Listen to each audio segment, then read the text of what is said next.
Hello friends, good morning. पुनः आपके सामने जो है इलेक्ट्रिक चार्ज एंड फील्ड का पार्ट 30 लेकर आए हैं। देखिए, इसमें पहला क्वेश्चन है, ये उपरोक्त मतलब जो इसके पहले वाले में प्रश्न बताया था उसी से रिलेटिव है। में गोला ए और बी साइज में समसम है या साइज में बराबर है तथा इसी साइज का कोई तीसरा गोला मतलब ये C3 अनावेशित है, यानी इसका इस पर आवेश क्या है 0, C3 Q3 का गोला पहले गोले के संपर्क में तत्पश्चात दूसरे गोले के संपर्क में लाकर अंत में दोनों से ही हटा लिया जाता है। अब ए और बी के बीच नया प्रतिकर्षण बल कितना होगा? तो देखिए, ए पर इतना आवेश है, बी पर इतना आवेश है, क्यू पर 0 है। तो जब Q3 को Q1 के संपर्क में लाते हैं तब दोनों पर नया आवेश, ठीक, तो ये हमारे लिए Q1 डैश हम मान लेते हैं। तो इन दोनों के आवेश को जोड़ देंगे, Q1 प्लस Q3/2 करते हैं। तो ये 6.5 × 10⁻⁷ प्लस 0/2 तो हो जाएगा 3.25 × 10⁻⁷। ये हो गया नया आवेश Q1 डैश पर भी और Q3 डैश पर भी, ये नया आवेश हो गया दोनों पर। क्लियर हो गया? अब कह रहा है क्या, ये नया आवेश, अब ये तो हो गया Q3 पर नया आवेश हो गया। अब पुनः यह दूसरे वाले के संपर्क में जाता है। अब Q3 डैश को Q2 के संपर्क में लाते हैं तब दोनों पर नया आवेश। क्लियर? अब देखिए, Q3 डबल डैश, ठीक, ये और Q2 डैश पर आवेश, तो यह Q2 plus Q3 dash by 2 हो जाएगा। 6.25 × 10⁻⁷ प्लस 3.25 × 10⁻⁷/2। तो ये 10⁻⁷ कामा ले लेंगे और ये हो जाएगा 6×3=9, क्लियर, बाई 2। तो 4, ठीक, 1 15 हो गया, 7 5 × 10⁻⁷, ये नया आवेश हो गया। ये तो इसका आवेश क्या था, 50 है, 50, तो ये हो जाएगा 7 5, तो 8 7 5, ये हो जाएगा नया आवेश। अब जो हटाकर, अब उसके बाद संपर्क करके हटा लिया जाता है, तो अब Q1 पर जो आवेश हो जाएगा ये हो जाएगा, और Q2 पर जो आवेश हो जाएगा ये आवेश हो गया। अब बीच की दूरी वही रहेगी। अब इसके बीच जो है प्रतिकर्षण बल पूछा है, तो समझ में आ गया होगा। यानी इसको पहले इससे संपर्क करवाया, तो ये इसके संपर्क कराएगा तो इसका आवेश क्या हो जाएगा, बदल जाएगा। तो बदल गया क्या, ये आवेश हो जाएगा Q1 डैश, आ गया इस पर ये आवेश। अब पुनः इस पर भी यही आवेश आ गया इतना। अब ये आवेश इतना पाकर पुनः इसके संपर्क में लाया जा रहा है, तब दोनों का आवेश अलग अलग हो जाएगा। तो ये Q3 डैश और Q2 डैश का आवेश ये हो गया। तो अब जो हमको नया मिला ए और बी, ये Q1 डैश और Q2 डैश, इसका आवेश हो जाएगा 3.25 इंटू 10⁻⁷ और इसका हो जाएगा Q2 डैश का 4.875 इंटू 10⁻⁷। क्लियर। अब इनके बीच की दूरी वही है। अब इनके बीच प्रतिकर्षण बल पूछ रहा है, तो उसको ज्ञात करने के लिए आपको जो है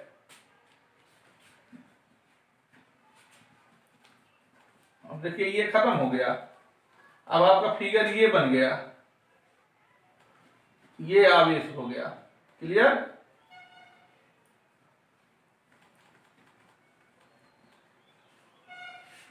ये हो गया फिगर। अब नया फिगर आपका बना ये ए और बी का। तो देखिए इनके बीच लगने वाला बल 9 into 10⁹ Q1 dash into Q2 dash. तो आर आपको 50 सेंटीमीटर दिया है, तो 50 गुणे 10⁻² अर्थात 5 इंटू 10⁻⁻1 हो गया। तो 9 इंटू 10⁻9 और 3.25 10⁻⁷ 4.875 इंटू 10⁻⁷ और बीच की दूरी जो है आपका हो जाएगा 5 इंटू 10⁻⁻1 का वर्ग। तो देखिए 9 और ये 7 7 14 और 14 में से 9 निकल जाए तो -5 हो गया। और इनका मल्टीप्लाई अभी हम कर रहे हैं कि ये 25 गुणे 10⁻⁻2। ठीक। अब देखिए मल्टीप्लाई जो होगा इसका, इन दोनों का मल्टीप्लाई हो जाएगा 15.84375। ठीक। अब 9 से मल्टीप्लाई कर दीजिए गुणे 9 तो 14259375/25 ये ऊपर जाएगा तो 10⁻³ हो जाएगा। अब भाग दीजिए 25 तो 5.7037 इंटू 10⁻³ ये इतने न्यूटन का बल लगेगा। क्लियर। इसको नोट कर लीजिए। देखिए दूसरा क्वेश्चन है, चित्र में किसी एक समान स्थिर वैद्युत क्षेत्र में 3 आवेशित कण के पथ दिखाए गए हैं। यानी ये पहला आवेशित कण का पथ है, दूसरा ये पथ है और ये तीसरा है। चिन्ह दर्शाए गए हैं, तीनों आवेश के चिन्ह लिखिए। तो देखिए ये आवेश पहला वाला प्लस की ओर आकर्षित हो रहा है, दूसरा भी प्लस की ओर आकर्षित हो रहा है। तो आकर्षित जब प्लस की ओर हो रहा है इसके मतलब ये कैसा आवेश है, ऋण आवेश है।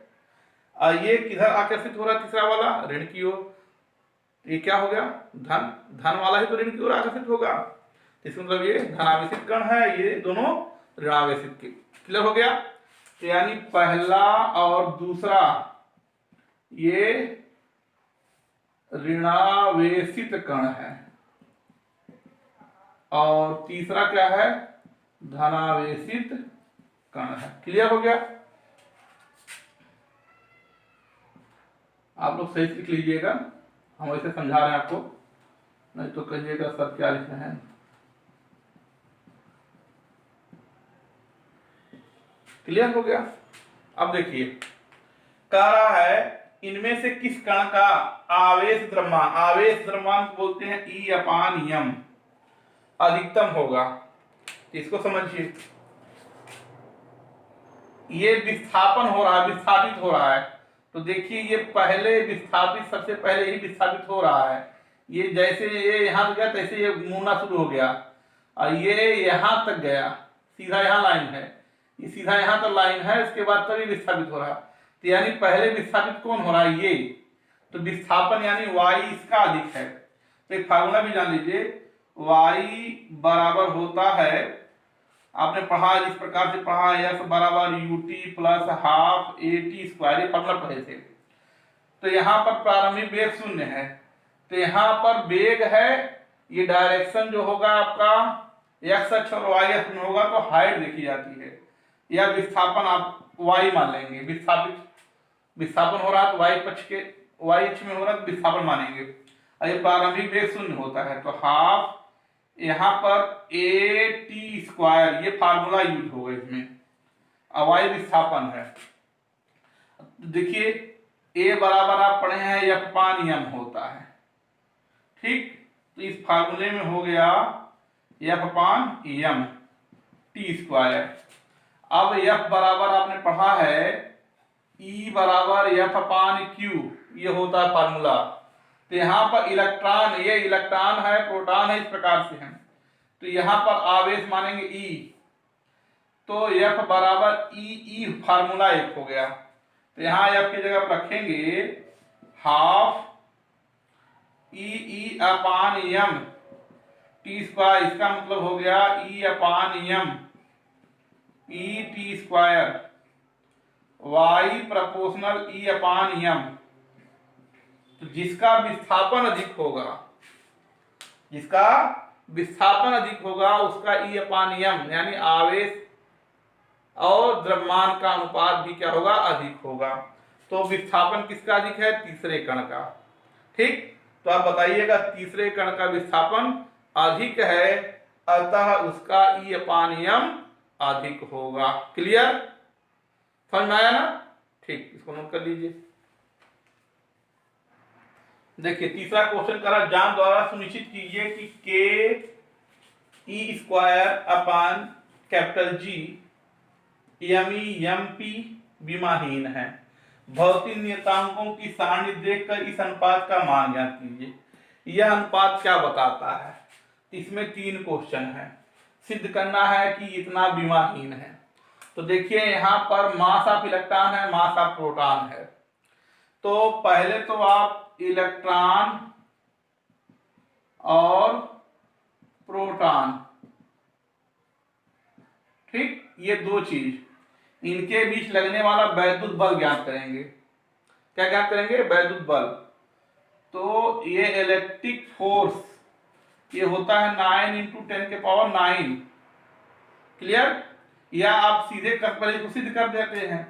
तो के इलेक्ट्रॉन का आवेश भी ई, अब प्रोटॉन का आवेश भी ई अपान, मान लीजिए ये इलेक्ट्रॉन है ये प्रोटॉन है, तो दोनों का मान 1.6 × 10⁻19, ये भी 1.6 × 10⁻19, ठीक, बीच की दूरी वही r मान लीजिए है। तो हो गया एफ ई बराबर ये के ई अपान आर स्क्वायर, अर्थात हम लिख सकते हैं K E square upon R square. Clear, अब यही इलेक्ट्रॉन प्रोटॉन का द्रव्यमान एम ई एम पी और दूरी वही मान लीजिए हो, तो उनके बीच लगने वाला है गुरुत्वाकर्षण बल यानी एफ जी यानी ये ग्रेविटेशनल फोर्स है, ये इलेक्ट्रिक फोर्स है। तो यहाँ कैपिटल जी रहेगा, यानी M E mass of electron into mass of proton, ये क्लियर। इक्वेशन नंबर 1 हो गया, इक्वेशन नंबर 2 हो गया। जब आप भाग देंगे समीकरण नंबर 1 और 2 में, 1 में 2 से भाग दे दें तो ये हो जाएगा K E square upon R square बटे M E M P upon R square, तो आर स्क्वायर से कैंसिल हो गया, तो हो जाएगा K E square upon M E M P. तो देखिए यही आया है कि K E square upon G M E M P, ये हो गया प्रूव्ड। तो ये भी बल है, ये भी बल है, तो दोनों को डिवाइड करेंगे तो बल का जो विमा होगा वही इस बल का विमा, दोनों एक दूसरे को निरस्त कर दें, अर्थात इसको आप कह सकते हैं विमाहीन है। इस प्रकार से आप सिद्ध कर सकते हैं कि यह विमाहीन है, क्योंकि ये बलों का अनुपात है ना, एक बल से दूसरे बल, एक बल का जो मात्रक होगा वो दूसरा बल का भी मात्रक होगा, डिवाइड कर देंगे तो मान उसका क्या हो जाएगा, विमाहीन हो जाएगा। तो इससे पहला इससे सिद्ध होता है कि यह विमाहीन है। अब कह रहा भौतिक नियतांकों को सारणी देखकर अनुपात का मान ज्ञात, अब इसका मान ज्ञात करना है। तो मान ज्ञात करने के लिए आपको क्या करना रहेगा, देखिए ध्यान दीजिए।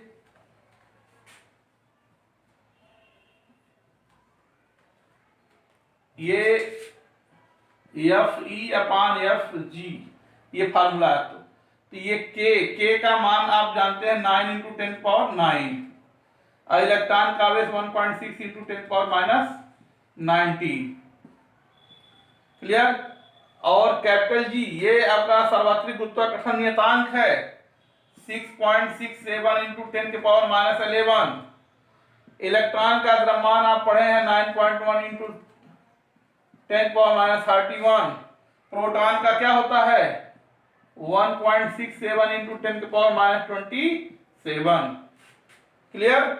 तो अब देखिए इसी को आप जो है 1.6 इंटू 10 के पावर माइनस 19, 1.6 इंटू 10 के पावर माइनस 19, 6.67, ठीक, और 9.1, 1.67, और ये जोड़ लेंगे आप लोग, ठीक। क्लियर।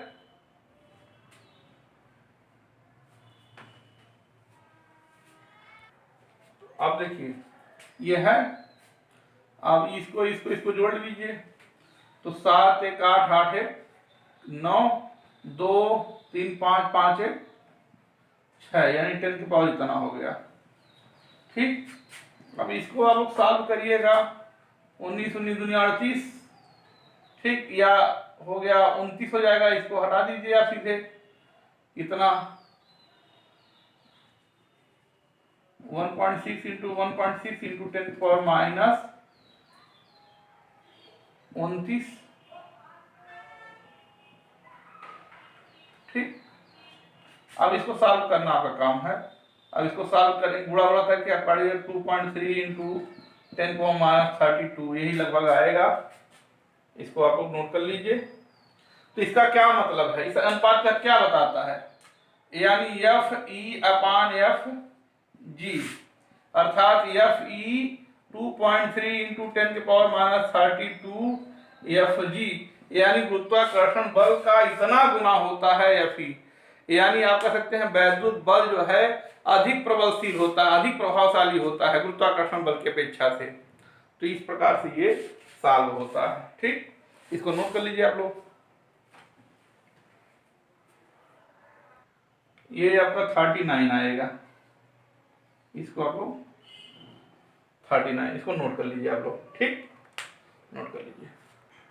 देखिए तीसरा सवाल, चौथा सवाल क्या है, किसी निकाय में दो आवेश QA तथा QB उतने उतने हैं, क्रमशः दो बिंदु A बराबर दिया है 0 0 0 माइनस 15 तथा B 0 0 प्लस 1570 cm में अव्यवस्थित हैं। निकाय का कुल आवेश तथा वैद्युत ध्रुव आघूर्ण ज्ञात करिए। तो देखिए यहाँ पर आपने ऐसे पढ़ा है, अक्षांश x अक्ष, y अक्ष और z अक्ष के लिए हम यहाँ मानते हैं। तो हम इसको मान लेते हैं, ये x आपका इस पे मान लेते हैं, तो ये y है, ये z हम मान लेते हैं, ये z इसको मान लेते हैं। क्लियर। यानी हम x इस पे मान लेते हैं, x वाला इसको x मान लेते हैं। तो यहाँ पर दिखाया है a और b का, पहले आप शो कर लीजिए a कहाँ पर है, b कहाँ पर है। तो पहले इसको जानिए, यानी यह x होता है, y होता है, ये z होता है, ये x होता है, ये y होता है, ये z होता है। तो z पर ये मूल बिंदु, तो यानी x भी 0 है, y भी 0, x भी 0, y भी 0। अब देखिए ये -15 है, ये +15 z पर प्लस की ओर जाएगा। तो यानी आपका 1 2 3 4 5 6 7 8 9 10 11 12, यानी ये आपका 15 हो गया। यहाँ पर आपका b है प्लस वाला, ये +15 है, ठीक। और इसी प्रकार से 1 2 3 4 5 6 7 8 9 10 11 12 13 14 15, यानी यहाँ पर आपका b -15। इसको आप लिख सकते हैं, इसका निर्देशांक लिखेंगे आपका 0 0 +15 कामा, और इसका लिखेंगे 0 0 -15। ठीक, तो यानी ये 15 सेंटीमीटर, ये 15 सेंटीमीटर, ये 15 कुल मिलाकर 30 सेंटीमीटर हो गया। यानी ये 15 दूरी ये है, +15, इधर भी आपका -15। तो लेकिन परिमाण ये है ना, ये दिशा परिमाण है, तो ये 15 और 15 मिला के, ये पूरा मिला के दूरी क्या हो जाएगा, 30 सेंटीमीटर। तो QA पर भी आवेश, यानी ये आपका A है, यह A है, ये B है, तो इस पर कोई आवेश है, QA कितना दिया है, 2.5 ×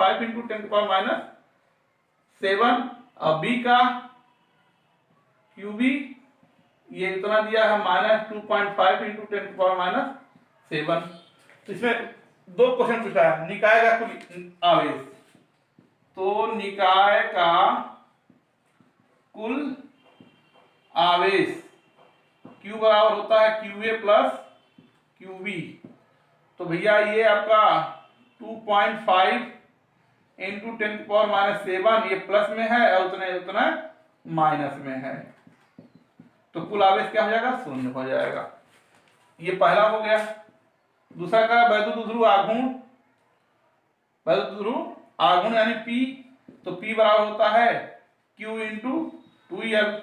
तो भैया 2L दिया है 30 सेंटीमीटर, अर्थात 3 × 10⁻² मीटर, और इनमें से कोई एक आवेश ले लेंगे। तो Q की जगह पर 2.5 × 10⁻⁷, और 2L की जगह पर 30 × 10⁻²। तो देखिए 0, 3 × 5 = 15, 3 × 6 = 7, एक अंक पे दशमलव। ठीक, और ये हो गया 10⁻⁹। ठीक, और यदि आप 7.5 करते हैं यहां पर, तो ये 10⁻⁸ हो जाएगा। ठीक, अब मात्रक क्या हो जाएगा, कूलाम मीटर। ये आपका वैद्युत ध्रुव आघूर्ण हो गया, इसको आप लोग नोट कर लीजिए, लिख लीजिए। ठीक, दिशा इसका जो है यह Z अक्ष पर रहेगा, दिशा Z अक्ष पर। ठीक, इसको आप नोट कर लीजिएगा। ठीक, देखिए 5वां सवाल क्या कर रहा है, 4 × 10⁻⁹ कूलाम मीटर के द्विध्रुव आघूर्ण का कोई वैद्युत ध्रुव। ये वैद्युत ध्रुव आघूर्ण है। वैद्युत आघूर्ण को हमें P से प्रदर्शित करते हैं। P का मान दे दिया है 4 × 10⁻⁹ कूलाम मीटर, या हिंदी में लिखना चाहते हैं तो कूलाम मीटर का कोई वैद्युत ध्रुव 5 × 10⁻⁴ न्यूटन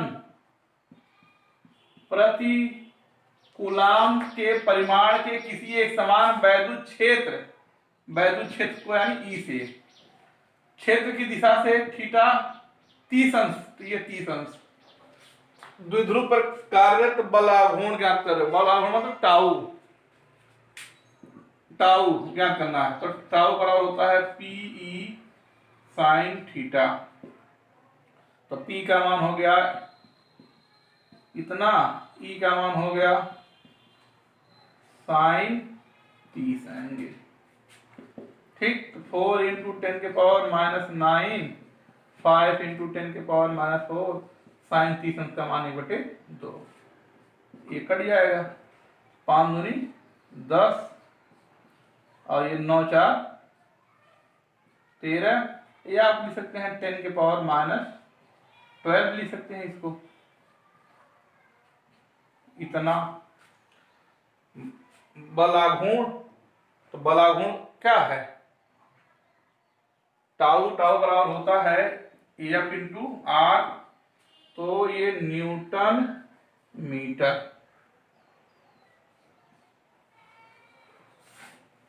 ठीक, इसको नोट कर लीजिए आप लोग। आज के लिए इतना ही काफी। आपका जो है एनसीईआरटी का ये इस लेसन का, क्योंकि ये पहले लेसन में 2 लेसन है, तो पहले लेसन का ये पूरा एनसीईआरटी पूरा सवाल हमने खत्म कर दिया है। तो अगले दो वीडियो में आपको जो है गाउस के प्रमेय वाला भी जो है एनसीईआरटी का हम वीडियो बनाकर जो है सवाल जो है एनसीईआरटी का भेज देंगे आपके पास। ठीक, थैंक यू, धन्यवाद। इसको नोट कर लीजिए आप लोग।